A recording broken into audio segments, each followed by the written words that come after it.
Hey friends, I thought I'd start off this video by paying homage to the man who inspired tonight's video. David Paulides is a former police officer turned investigator journalist who penned the series of books entitled Missing 411. They're awesome books, and I strongly recommend you head over to his site to purchase them, as they've served as the inspiration for many cryptozoologists and paranormal investigators. Some of tonight's stories are not included in any of Mr. Paulides' books, but in using the title Missing 411, I wish to pay respects to the man, not piggyback off his ideas or detract from all of his hard work. So, if you find tonight's subject matter interesting, be sure to head over to his YouTube channel entitled Can-Nam Missing Project. Thank you, Mr. Paulides, for being a continuing source of inspiration and for being a source of hope to the families of the disappeared.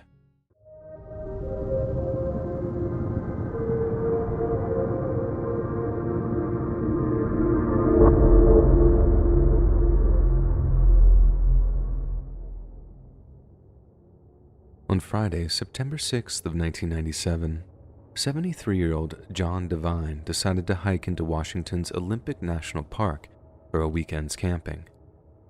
The Reverend Michael Casting, John's pastor at his hometown of Squim, described him as a quiet man, good-natured and cheerful, who has a great love for the mountains.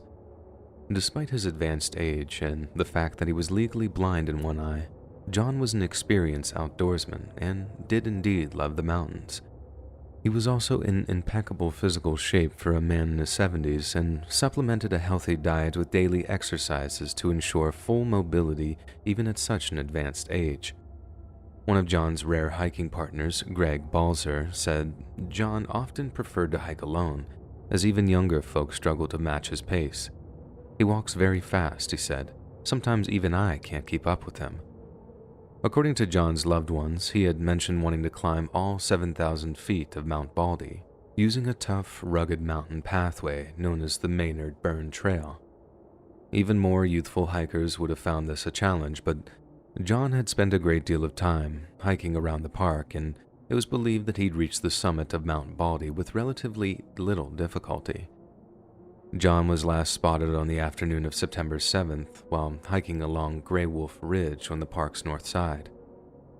He had been camping with a friend just outside the park's boundary in the Buckhorn Wilderness area of Olympic National Forest, and after setting off for Mount Baldy in the early morning, John assured his friend that he would return by the late afternoon. However, as the sun set on September 7th and John had failed to reappear at his campsite, his friend began to worry. The following morning, when John had still not returned from his hike, his friend was concerned enough to contact John's family, who swiftly reported him missing to local authorities.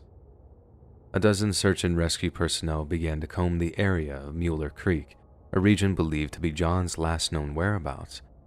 But as darkness began to fall and no traces of John had been uncovered, the first day's search was called off. 23-year-old Jason Berry, who had been a Park Service volunteer for 2 years at that point, told local media outlets that the terrain was steep and rugged, with bushes that were so thick that it's tough to walk down the drainages. Sergeant Don Kelly of the Clallam County Sheriff's Office, who helped coordinate the search with the National Park Service, was quoted as saying, "If he was walking around up there, we would have found him by now. Same if he had fallen down and hurt himself. Although if that were the case, there's a chance that we're not going to find him alive." After park rangers conducted an initial search of the park and failed to discover any trace of the missing John, more expensive assets were co-opted to aid in the search. One of these assets was a Bell 205A1 rescue helicopter, piloted by 35-year-old Kevin Johnston of Springfield, Oregon. He was joined by 52-year-old Rita McMahon, a search volunteer who trained dogs to help with rescue missions, and 31-year-old Taryn Hoover, a seasonal park employee who could help Kevin navigate the proposed search areas. On one flight, they were joined by a trio of other passengers and took off from the mountainside before flying up to the 5,000-foot level of Mount Baldy. Then, about halfway through the proposed flight path, the helicopter's pilot thought he'd spotted someone walking through a snowdrift who fit their missing person's description. Those in radio contact with the helicopter and its pilot noted that After spotting the person they believed to be John Devine, the crew attempted to gain their attention while flying a little lower to the mountainside. Then suddenly, the pilot somehow lost control of the aircraft and the helicopter went careening into the mountainside. The crash killed 3 crew members and severely injured the remainder, who were rushed to the Olympic Memorial Hospital in nearby Port Angeles. Once they were lucid enough to be questioned in relation to the crash, the survivors had chilling stories to tell. One claimed that after gaining the attention of the person on the ground, the helicopter was suddenly struck by something which sent it into a tailspin and caused it to crash. Another survivor claimed that it was a freak gust of wind that downed the chopper, but the fact remains that the only 2 people who really knew what caused the crash had been killed when the aircraft smashed into the mountainside. There were no prior reports of mechanical troubles with the helicopter, and the crash was such a mystery that a National Transportation Safety Board investigator and representatives of Bell Helicopters, Helijet, and the engine manufacturer were sent to the crash site. To this day, the exact cause of the crash has never been fully established, and with the only real clue being the unintelligible screams of terror that preceded it, it's unlikely that we'll ever know what the true cause was. At the request of his loved ones, the larger search effort was suspended just a week after John's disappearance. They were still reeling from the news of the helicopter crash deaths and argued that John would be devastated that lives had been lost in the search for him. He wouldn't want these people putting themselves at risk for him, said a close neighbor of his. He would have said, "Back off, I know that." But in spite of the wishes of his family and friends, Olympic National Park personnel promised to continue looking for John through routine patrols of the Mount Baldy area. The case isn't closed until Mr. Devine is found, park spokeswoman Barb Main said. But it was the consensus of the search team that, with bad weather setting in and 6 days without even a clue as to where he might be, the chances for survival are really quite slim. Sadly, John Devine was never found, and he was declared legally deceased just a few years ago. But disturbingly, he wasn't the only experienced hiker to become lost in the Olympic National Park that year. Back in June, 21-year-old Port Angeles resident Chris Wursler became lost while on his first solo overnight backpacking trip. A lot was made of the fact that it was his first solo trip, as it implied that Chris was an inexperienced amateur. However, Chris had been on many backpacking trips prior to getting lost, and was by no means incapable of fieldcraft and navigation. He entered the park in early June and was expected to return home on the evening of June 6th, but it took Chris almost 2 weeks to re-emerge from the woods. Just like John Devine, an extensive search effort had failed to pinpoint his location, and following his re-emergence, search and rescue teams were very interested to know exactly where he'd been. Yet when Chris was asked to describe how he'd gotten lost, he had few memories of his time in the park and described feeling disoriented for several days. He only seemed to remember his first and final few hours in the park, and had somehow survived for almost 2 weeks on a small amount of food and water.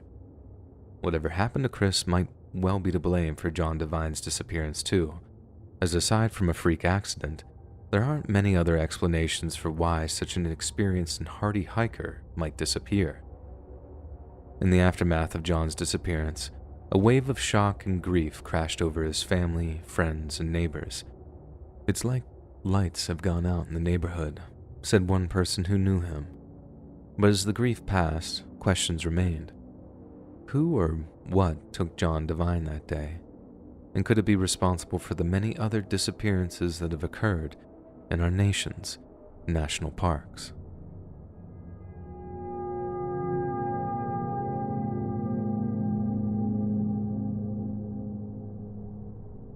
In July of 1971, 8-year-old Douglas Legg joined his family on a trip to New York's Adirondack Mountains.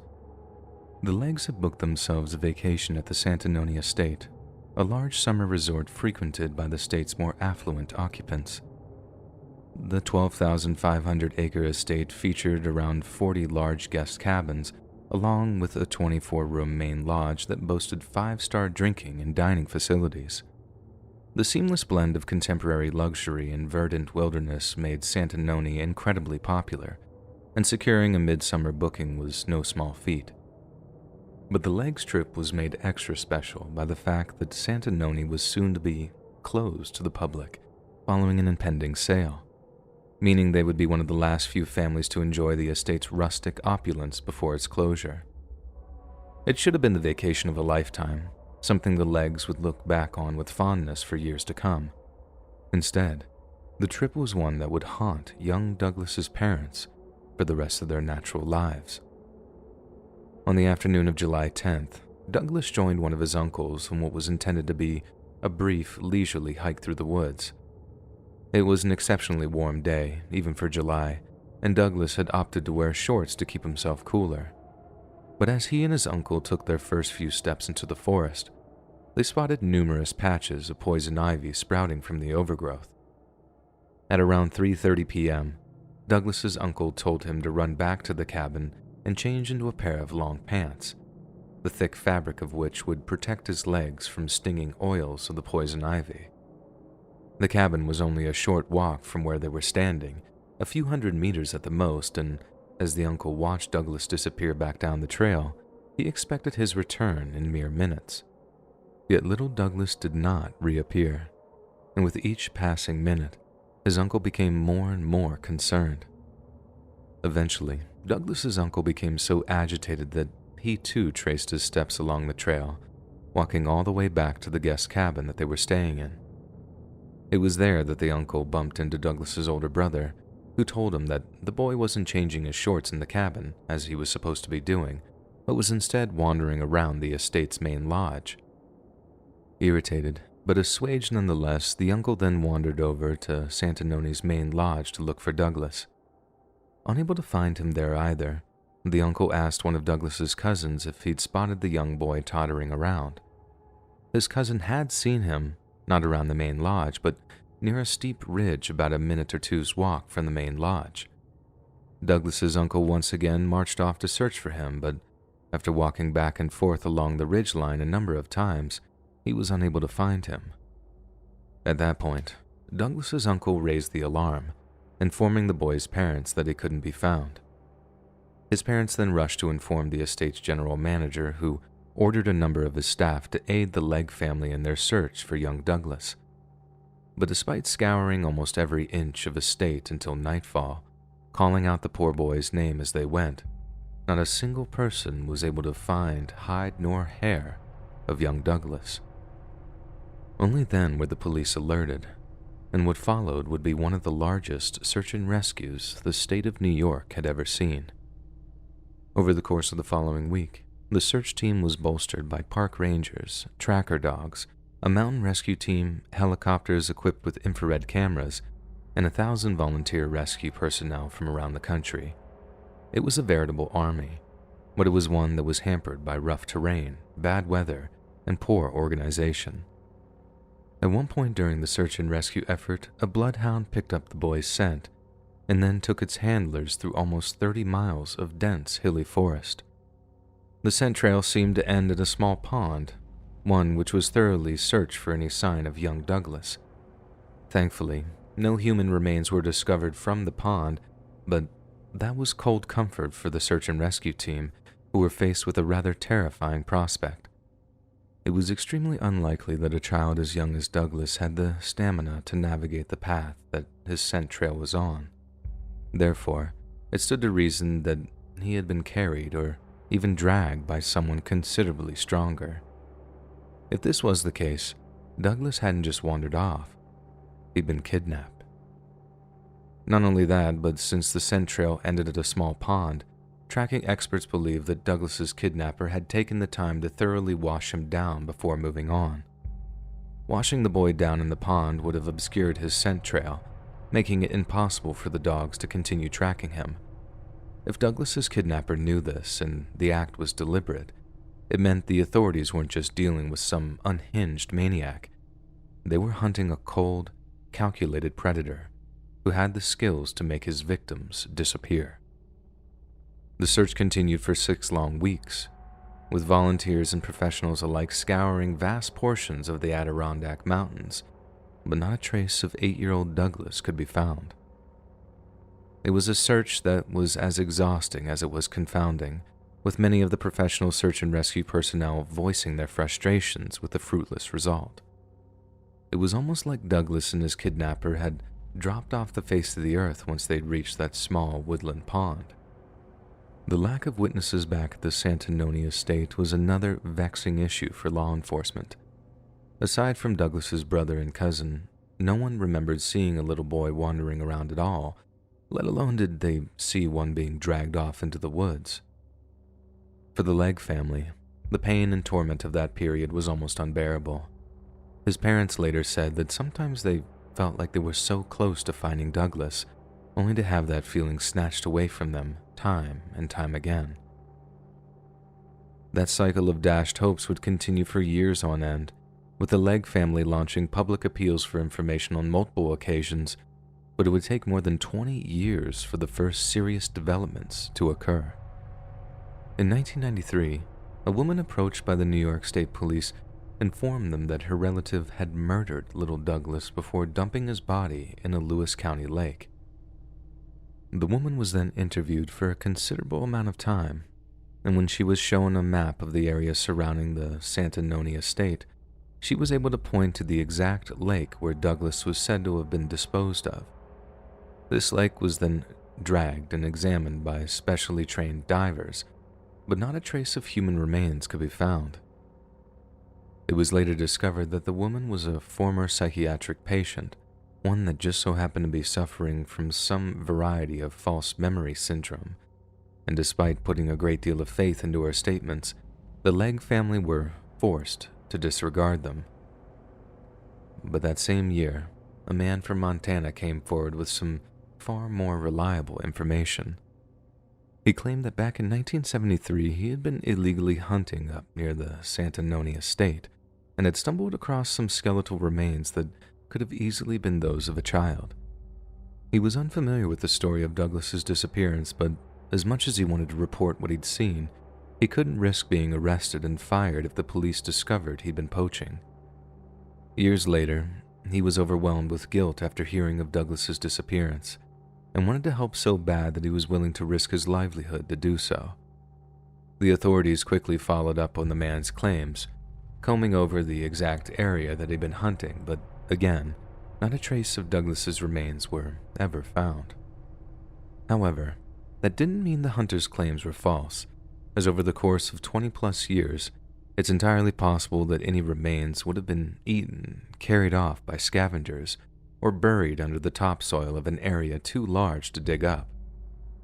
The most recent lead in the case came in the year 2020, when members of the New York State Police Underwater Recovery Team were training at a lake near the Nahanni estate. A diver was examining the bottom of the lake, practicing techniques he'd employed for real if he was ever tasked with recovering human remains from a body of water, and suddenly, he felt something small, tough, and dense beneath his fingertips. He picked it up, cleared away some of the dirt, then discovered it was some sort of bone fragment. This once again raised the hopes of the Legg family, who were informed that the bone fragment, later determined to be a piece of skull, might well belong to Douglas. However, after a thorough analysis, it was determined to have belonged to an animal and not a person. Following the discovery of the bone fragment, there had been no other plausible leads in 8-year-old Douglas's disappearance. And while the case remains open, it's about as cold as it's possible to get. Meanwhile, whatever or whoever was responsible for the boy's disappearance is still out there, and it might just be only a matter of time before they claim another victim.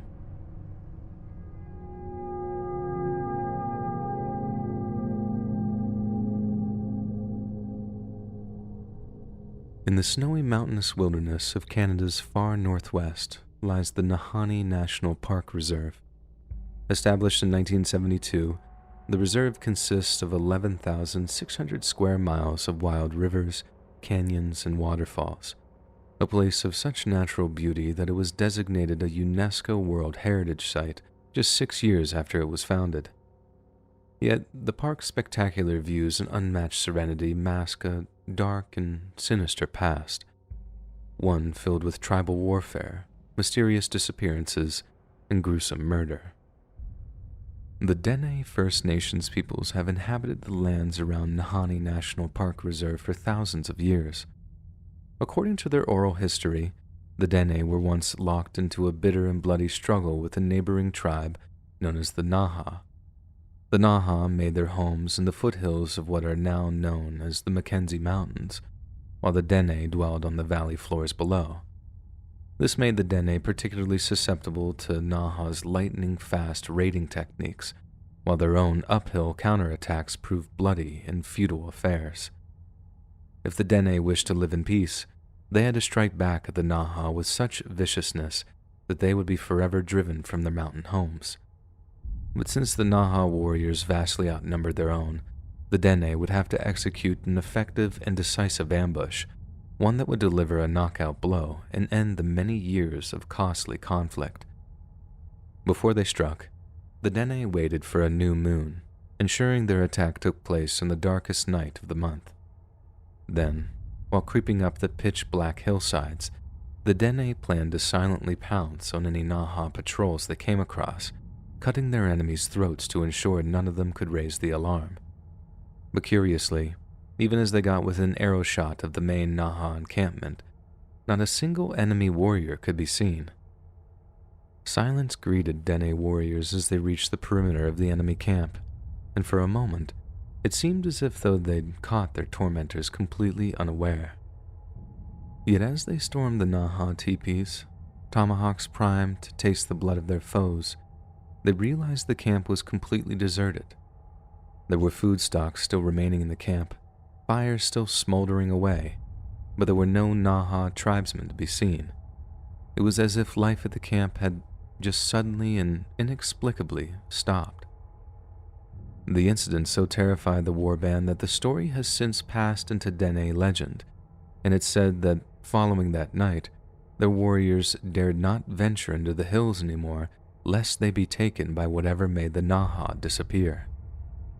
Hundreds of years later, the promise of gold prompted the arrival of European settlers in the area, but as the trickle of migrants became a torrent of prospectors, some of their numbers seemed to vanish into thin air. Perhaps the most famous tale is from the year of 1905 and details two brothers named Frank and Willie MacLeod. Frank and Willie traipsed through a brutal northwestern winter until they reached a place known as Gold Creek, and after a few weeks of panning and searching, they were rewarded with a sizable amount of gold. The following spring, the brothers returned to Nahanni to collect more gold, only this time, they were accompanied by a small team of fellow prospectors. The weather was more favorable, they were in a larger group, and each man was more than capable of surviving the frigid tundra, yet not a single one of them were ever seen again. 3 years later, the MacLeod's younger brother led a team up into the mountains, intent on uncovering the fate of his older siblings. Their only discovery were 2 skeletons at a creekside camp down in the valley. Both victims appeared to have their heads torn off. From that day forth, the valley had become known as Dead Men's Valley, while the creek has earned the rather uncreative nickname of Headless Creek. Yet it wasn't just the unfortunate MacLeod brothers who mysteriously lost their lives in the park during the early 20th century. At the behest of a large mining corporation, a Scottish mining engineer had visited Nahanni shortly after the MacLeods went missing. His goal was to survey a potential mining site and was being paid handsomely for his work, but for some reason, the engineer failed to return in order to collect his pay. A search party was sent into Nahanni in order to bring the engineer home alive, but not a single trace of him could be found. Then, when the search party returned, they brought with them a chilling story indeed. In order to aid their navigation of Nahanni's hills and valleys, the search party had enlisted the help of some guides from the Dene tribe. But when the search team asked their guides to take them up into mountains the engineer had been tasked with surveying, the tribesmen flat out refused.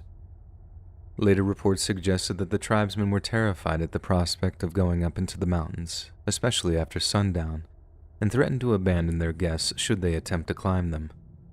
But when asked what exactly scared them so much, the tribesmen seemed unable or unwilling to explain. Over a decade later, in 1917, a Yukon-based prospector by the name of Martin Jorgensen wandered into the hills around Nahanni. He'd heard of many other gold hunters striking it rich in the area, and having exhausted all options in his native territory, he packed up and moved out into the hills in search of his fortune. A few months later, Martin apparently wrote to his family, informing them that he had stumbled across the biggest gold vein he'd ever seen, and promised them that they'd soon be some of the wealthiest people in all of Yukon. The letter was the last Martin's family had ever heard from him. Another search party was sent into the hills, only this one found the man that they were looking for. Martin was found leaning up against the smoldering wreck of the cabin he'd been renting, his head having been torn clean off. Some have suggested Martin's murder was perpetrated by those envious of his gold discovery, and that the number one suspects should have been whoever came in possession of his gold claim. Yet shortly after he was murdered, local newspaper reports began to circulate claiming that the beheading incidents were related to so-called headhunters. It's not clear if the term headhunters is a reference to bounty hunters, contract killers, or was merely a nod to the gruesome nature of the crime, but the phrasing certainly frightened those who read the article. Having firmly established a reputation as being a perilous place to explore, visits to the Nahanni National Park dropped off following the initial gold rush. Over time, it became an obscure wilderness that few people cared or dared to visit, and by the 1940s, the legends of Nahanni were in danger of being forgotten. But by 1946, Canadian mining companies had begun to cast a greedy eye over the relatively untouched Mackenzie Mountains, a portion of which are a protected area of the park.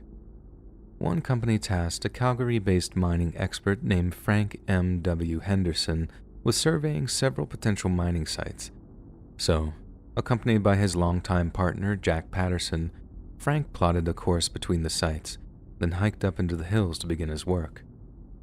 One day, Henderson and Patterson decided to split up in order to cover more ground, but agreed to meet at a spot near Virginia Falls when the workday was over. They agreed that the first man to arrive would carve a small symbol into a large, distinctive-looking tree. That way, the other would know that they had finished their work and had headed back to camp.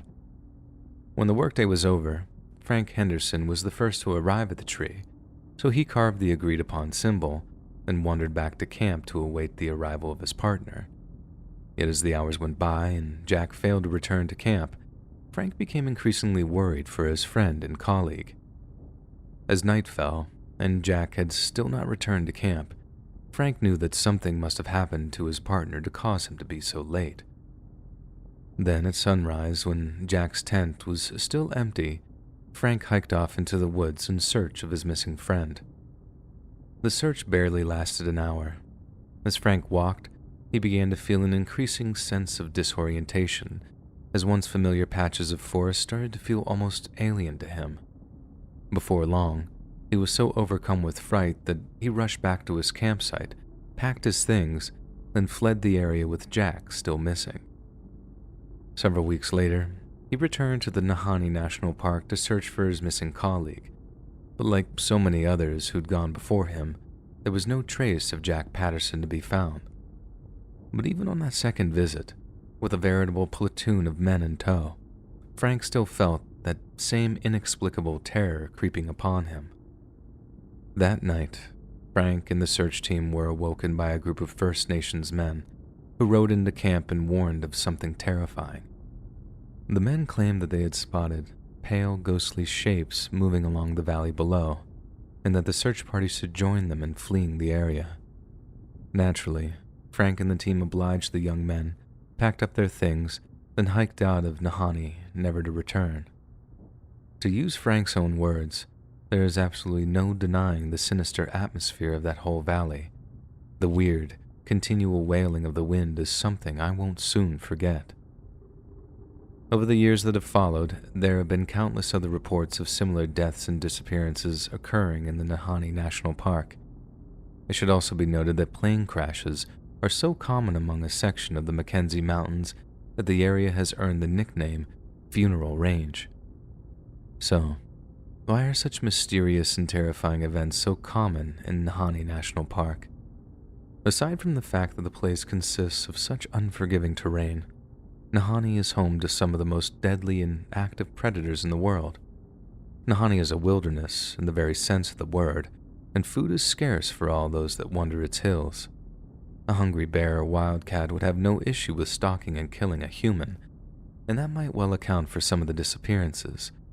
But perhaps there's some other reason why people keep dying and disappearing from Nahanni National Park. Maybe it has something to do with the disappearance of the Naha tribe all those years ago, and to solve one case would answer a 1,000-year-old question. But maybe the answer to that question is far too terrifying for us to possibly comprehend.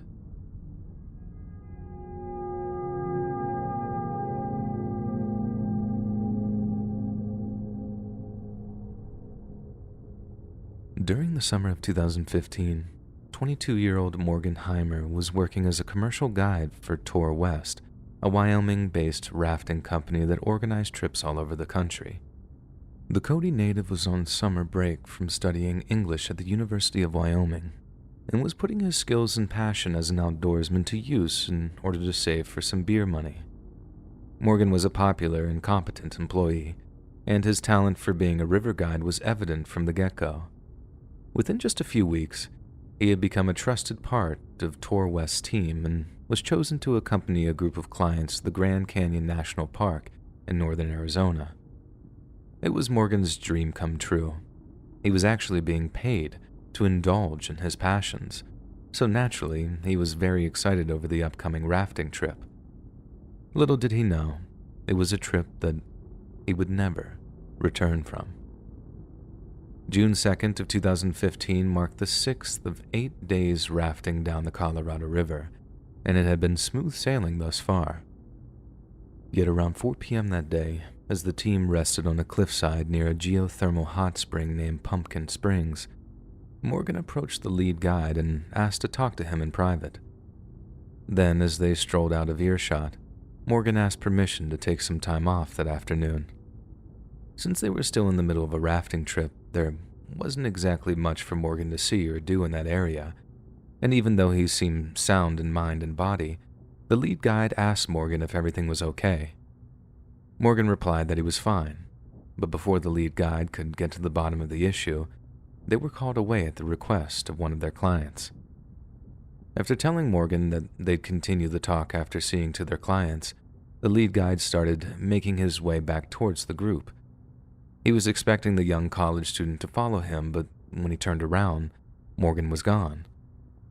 The lead guide later said that he believed that Morgan had simply gotten frustrated and had wandered off on his own with every intention of returning. The reality was very different, as Morgan Heimer was never seen again. The lead guide and a handful of the company's clients mounted a brief preliminary search for Morgan, calling out his name wherever they went, but not a single trace of Morgan could be found. So at exactly 7:26 p.m., the lead guide contacted both police and park rangers to report Morgan missing. The following morning, a large group of search and rescue personnel traveled over to the Grand Canyon National Park to begin searching for the missing student. At first, the group was hopeful. Morgan's physical fitness and his knowledge of the outdoors meant that he had a better chance than most at surviving the wilderness. But after 48 hours of Morgan's continued absence, they began to fear the worst. The general consensus among the search and rescue teams was that Morgan had suffered some kind of fatal accident. Some suspected he tripped or stumbled while walking near the edge of a cliff, but after sweeping the surrounding areas, Morgan's body was nowhere to be found. Rescue personnel then considered the possibility that Morgan had fallen into the river and drowned. Yet despite an extensive search of the lower portions of the Colorado River, no human corpses were discovered. It seems bizarre that Morgan couldn't be found after wandering off from the group, as he was wearing brightly colored clothes and carried a purple water bottle. It seems bizarre that Morgan couldn't be found after wandering off from the group, as he was wearing brightly colored clothes and carried a purple water bottle. It wasn't like his body would be difficult to spot if he'd fallen down a cliff, and it was only so far that he could float downstream before ending up in a lake somewhere. This was also assuming that Morgan had suffered some kind of head trauma before falling into the water, as by all accounts, he was physically strong and a confident swimmer. It's an extremely rare event that people disappear without a trace while visiting one of our nation's national parks, but chillingly, that's exactly what appears to have happened to Morgan. Even after the initial 6-day search was called off, park rangers continued to patrol the river between river miles 211 and 225, and mounted almost continual foot patrols around Pumpkin Springs. Rangers and volunteers scoured the area for months, but once again, not a single thing was found. It was as if Morgan had simply dropped off the face of the earth. Most agree that the most likely explanation lies somewhere in the region of tragic accident, and that the Colorado River played a major part in ensuring Morgan's body would never be found. But even all these years later, neither his remains nor his belongings have ever been recovered, and this pushes us to consider other, less conventional means of explanation. Morgan isn't the only person to suddenly and inexplicably go missing while touring a U.S. national park, but like we've already touched on, he's been unlucky enough to be part of a small group whose bodies have never been recovered.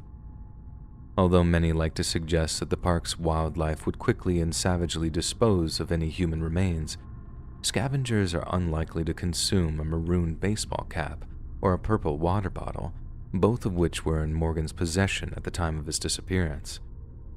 So, if Morgan's remains aren't lying at the bottom of the Colorado River, and they weren't recovered from the surrounding national park, where exactly did he go? It's not out of the realm of possibility that Morgan Heimer simply walked to the nearest highway, hitched a ride to the Mexican border, and started a new life for himself south of the border. But if that is what happened, he's yet to contact a heartbroken family who have publicly pleaded with him to get in touch on several different occasions. Beyond this, the only explanations are as preternatural as they are terrifying.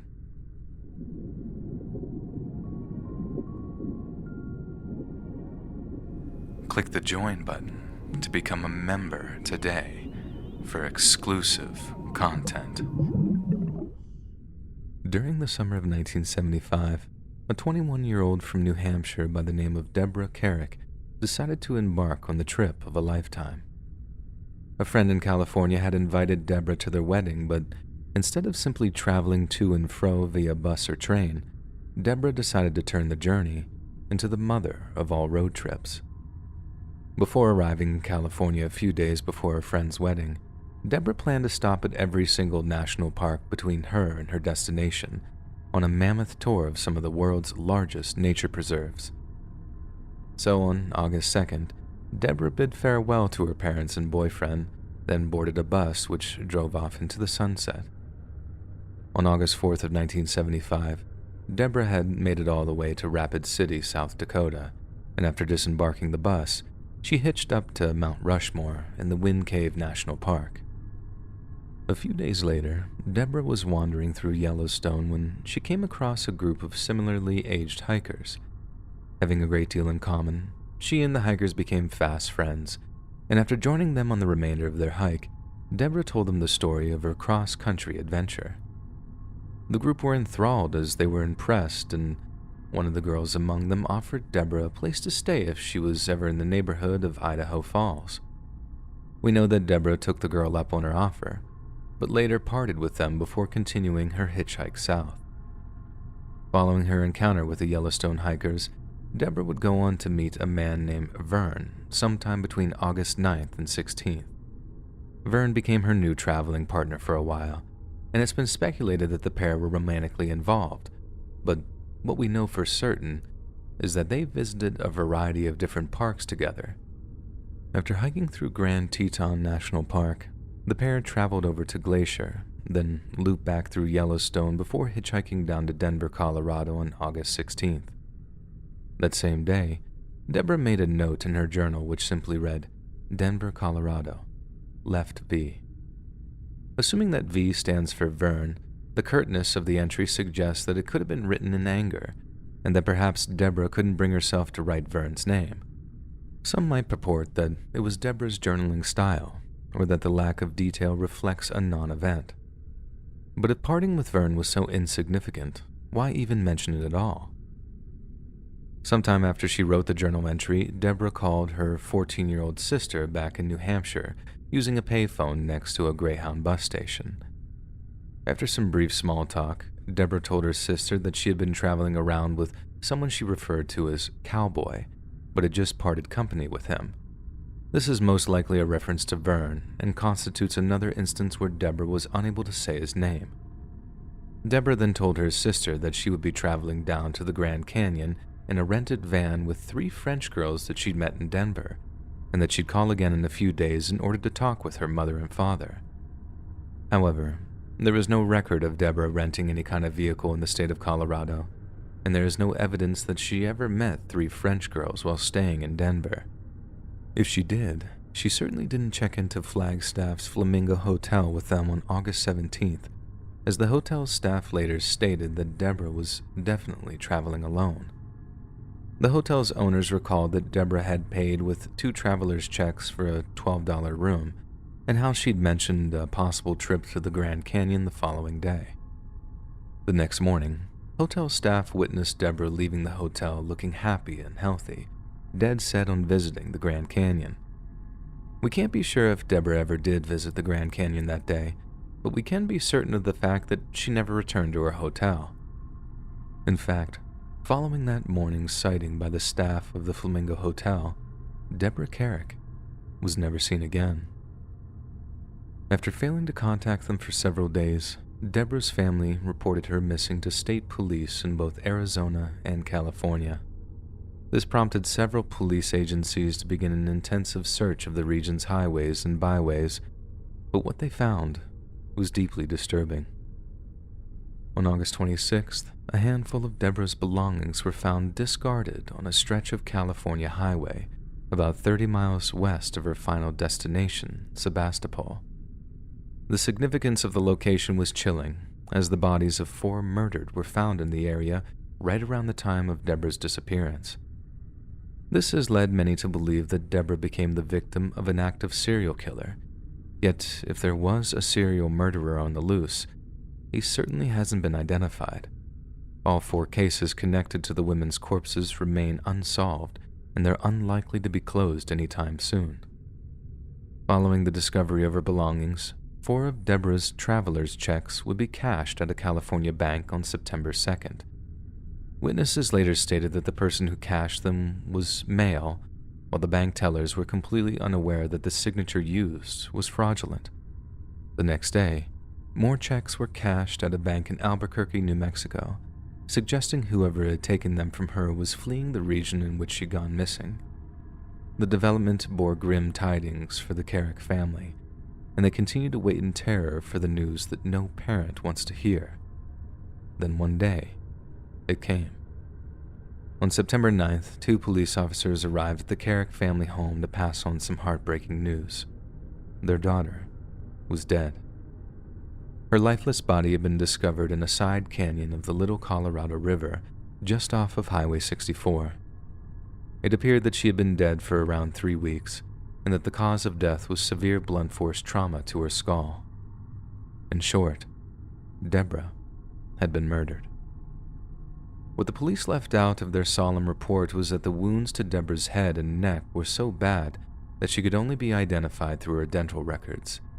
She had been partially stripped, but investigators were unable to determine if she had been violated prior to her death.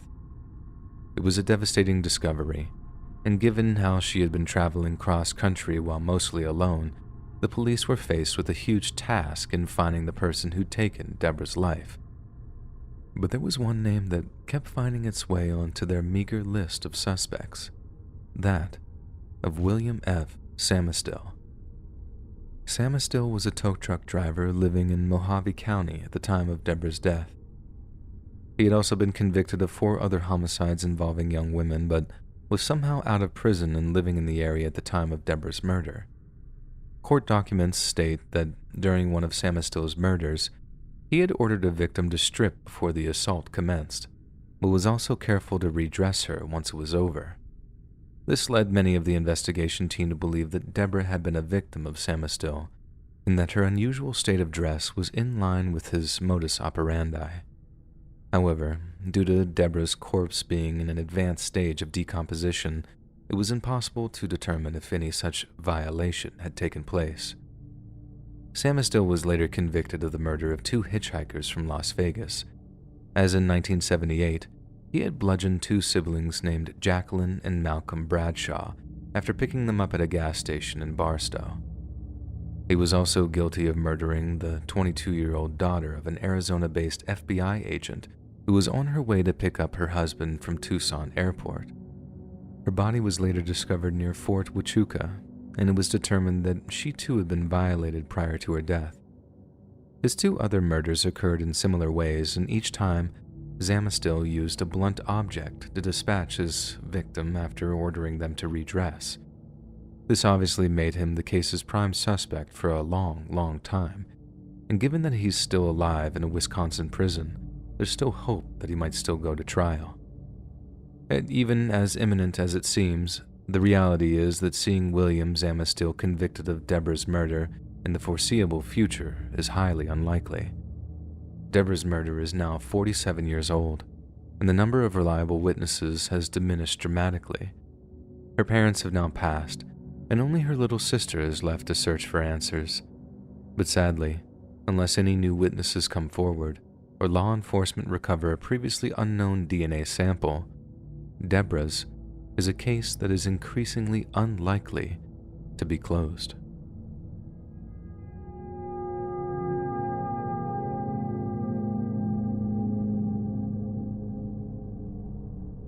On the morning of July 24th, 2019, 32-year-old Jordan Moray walked into a convenience store in his small hometown of Cwmbach in Wales. Jordan was a soft-spoken, introverted man with a passion for the great outdoors, and he took full advantage of the nearby Brecon Beacons National Park with regular hikes and runs. By all accounts, Cwmbach is a safe, quiet, and pleasant place to live, but that summer, the village's serenity was shattered when a small-town police inquiry became a national media story. Because after purchasing a bottle of water at exactly 11:26 a.m., Jordan walked out of the convenience store and simply vanished. Since Jordan was such a frequent camper, with some of his trips lasting a week or so at a time, his absence didn't alarm his parents until at least 8 days after he disappeared. By the 8th day, his parents had noticed that several of their texts to Jordan had remained unanswered. This was unusual, as Jordan not only conserved his phone battery during his trips, but often carried a small portable charger with him to ensure that he could contact emergency services in the event of an accident. After failing to return their calls for 8 full days, Jordan's parents drove over to his apartment to perform a welfare check.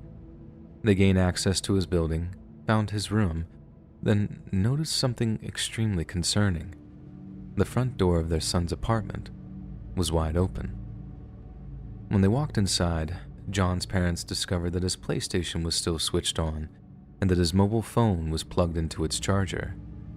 It was as if he'd intended to leave his apartment for a few minutes, then suddenly decided to never return. Following the arrival of 2 South Wales police officers, Jordan's parents helped them sort through their son's belongings in an attempt to determine if anything was missing. And this is how the police discovered that a black rucksack, a camping burner, a headlamp, and a pair of black trainers were all missing from Jordan's apartment. This changed the narrative slightly. Jordan had indeed fled his apartment suddenly, but it had been with a kind of bug-out bag, along with a headlamp to help him see at night. Police determined that there were no signs of any struggle, and a DNA analysis of the property showed that only Jordan's was present at the scene. So, what had prompted him to flee his lodging so quickly.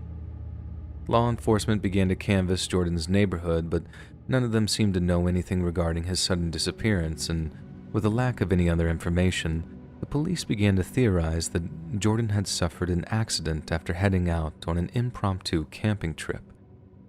With that in mind, search and rescue teams were called in to scour the surrounding areas, with a particular focus on the Brecon Beacons, since Jordan had been known to frequently visit the area. An extensive array of search and rescue assets were deployed to aid the search, including thermal imaging drones, tracker dogs, and night vision equipment. But unfortunately, strong winds and torrential rain hindered the team's attempts to mount an effective search. With steep hillsides turning to mud, the terrain became too dangerous to traverse, and efforts were consequently postponed.